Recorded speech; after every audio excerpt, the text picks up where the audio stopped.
Time to touch one of the topic that they always been asked. It's about brewers. What are the differences? Why one machine use one and one in another? So what we're gonna do is today with our head technician Braden, that is here with us. We're gonna pretty much see three different brewers from our machine, and he's gonna explain everything to us. Thank you, sir. Absolutely, no worries. So yeah, today guys, we're going to speak about brewers,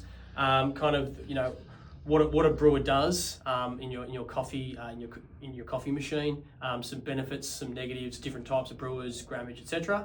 So we'll run through three different types of brewers. So we'll start off with the first brewer here, which this is a brewer from a Dr. Coffee machine. As you can see, it's completely plastic. The way that the brewer works is we have water which is introduced through the bottom here. It then comes out through the holes here, and of course the brewer rotates up and down. Yep. So here we go. The water will come in through here. Yep. The coffee will sit. The coffee grinds into here. It rotates. It presses. There's a piston in here. Presses together. Tamps, and then it extracts out the top. Then of course into your cup. So with this particular brewer, it's a 16 gram maximum capacity. So this is ideal for kind of small office scenarios, 30 to 50 people, people who have got a budget for a smaller coffee machine. So this type of brewer is perfect. It's still a really good quality extraction, but some of the negatives is, with it being only 16 grams, you can't get a true double shot, if that makes sense. But again, it still makes a really good coffee. With it being plastic as well, definitely more affordable, and it's pretty reliable over the long term because it's a pretty mechanical brewer. There's not really any electrical going on as well. So in terms of a breakdown and serviceability point of view, it's a big tick, lightweight and really easy part to swap over and carry. So that's the 16 gram brewer. From Dr. Coffee, from like Dr. Coffee. For example, a model could be the... So this particular brewers will be in a H10, F10, coffee break, anything around the kind of 30 to 100 cups a day. Okay. Is where this brewer will be found. So moving on, we've got our 21 gram brewer. So again, you can see this is a much more sturdy brewer. We've got a mix of steel and plastic. So it's a lot heavier, a lot more premium, more robust. Some big differences. Again, we still have the same process where the water comes from underneath. We extract reverse gravity extraction. One of the big differences is obviously this is a 21 gram brewer. Yep. And so obviously with more capacity, we're able to get a double shot, more flavour through the coffee. We don't have to over extract like we might have to with a smaller brewer in order to achieve the result that roasters and coffee people would like. Yep.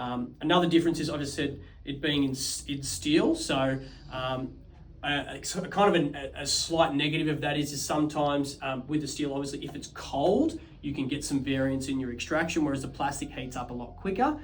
So that can be seen as a little bit of a negative. As I said, this is more of your high-end, 200 cups a day, large offices, petrol stations, hotels.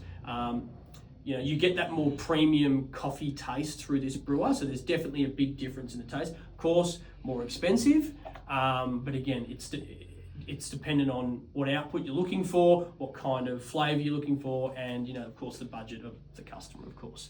But you can see the differences again. Dr. Coffee, Coffee Bar Plus, Coffee Zone, F20, bigger machine, more output, and again you will get a better flavour out of this brew. Again, bigger capacity. So that's the kind of some small differences between. You can see two styles of brewers. I got a question. Many times people ask me, can I put the brewer in the dishwasher? Let's pretend I'm in an office and I just want to wash it and I put it in the dishwasher. No, so we don't recommend putting it in the dishwasher, and the reason being is what it can actually do, the brewers, especially the plastic, but as I said, it's not completely metal, but what it can do is over time, it actually starts to deform, and that's when you will start to get problems with the extraction, the brewer's movement up and down, how it fits into the machine. So again, no dishwasher. We don't actually recommend anybody other than a technician would be touching a brewing system because, as I said, at the end of the day, if you're looking after the machine properly, you clean it. There's no reason for you to ever need to pull this out. Of course, when you get the machine serviced regularly, the technician will pull it out, service the brewer, put it back. There's no need for the customer to ever have to Well, that's another big difference. Some other machines, I know you need to pull out the brewer all the time, every week. No, so you should never. If you do the correct cleaning every day, as we instruct all of our customers to do, that's plenty. One other thing that I didn't touch on is the benefit, a huge benefit from a serviceability point of view, from a technical point of view. This brewer here, and it's hard to show without a machine, can be swapped over within 20 seconds. So it sits on a buckle inside the machine. Yep. You push the buckle, the brewer drops down from its position, and we slide out the front. So being able to go out to site with a spare brewer, if you've got a problem, swap it over, go, okay, we know the problems with the brewer, we can fix this off-site. So the downtime for the customer is also heavily reduced compared to this brewer here, which is fixed in with screws, not easily, you've got to pull the panels off, so not easily accessible.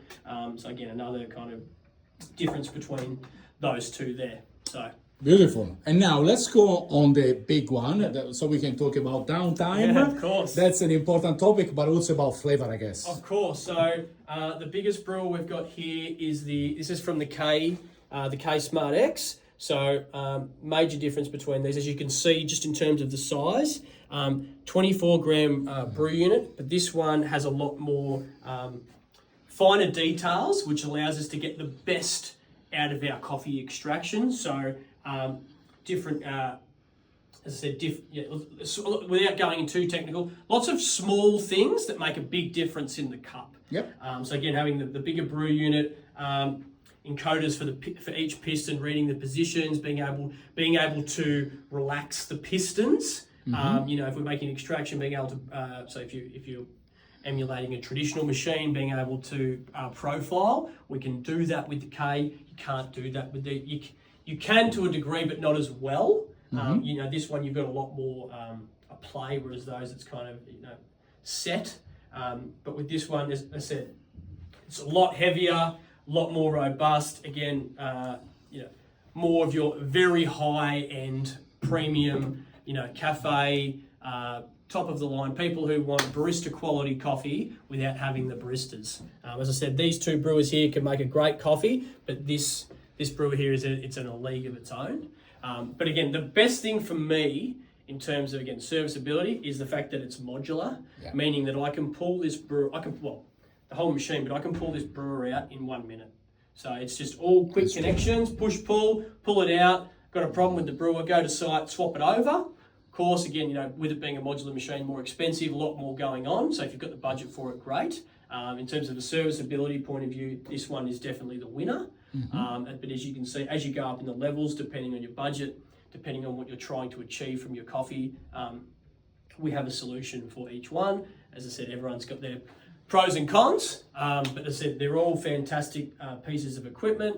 Again, it comes down to what you're trying to get out of your coffee and your budget. Got a question. Yes. Tell me about the vertical vibration in this brewer. Yes, very good point. So something I should have touched on. The really big plus for this brewer is that when the coffee, I'll bring the brewer over to you here. Yep. The coffee grinds and the chamber actually swings across. Yep. The scale, which is external to this, weighs the coffee and drops it into the brewer. The brewer then swings back around to this position, and then it moves up and down to like level the coffee out, as if you would level the coffee out, almost like in a distribution kind of way, so that when the piston comes down and it tamps the coffee, it's level, it's flat, you get a nice even extraction. With these brewers here, it's just straight into the brewer, it pushes together, so if it's a little bit uneven, you're going to get an uneven extraction. Again, different levels of customer, different levels of equipment. So pretty much this brewer from the K emulated the barista movement when he tapped the coffee. Absolutely right. It's pretty much this is as close as you'll get to as a barista making a coffee without having to touch anything internally, not having to grab a group handle, having to use your tool, having to use your auto tamper or your manual tamper. This brewer here is as close to, as I said, if somebody made me a coffee out of this, and then I had, say for example, Jacob make me a coffee here, I can tell you right now that if you were to make 100 coffees in a row, this would be more consistent and make a better coffee in the long run than a person. Not trying to say that people aren't good, but we're humans, we make mistakes. But yeah, as I said, it's different levels to each brewer, different depending on the capacity, depending on what you'd like out of your coffee, and serviceability, of course, and cost is always a big thing. All right, I think you touch every point. So thank you very much, Braden. No worries, guys. Look, let's go for the next video, but look, that was pretty much all the brewers from Dr. Coffee Machines and Kay. Thanks, guys.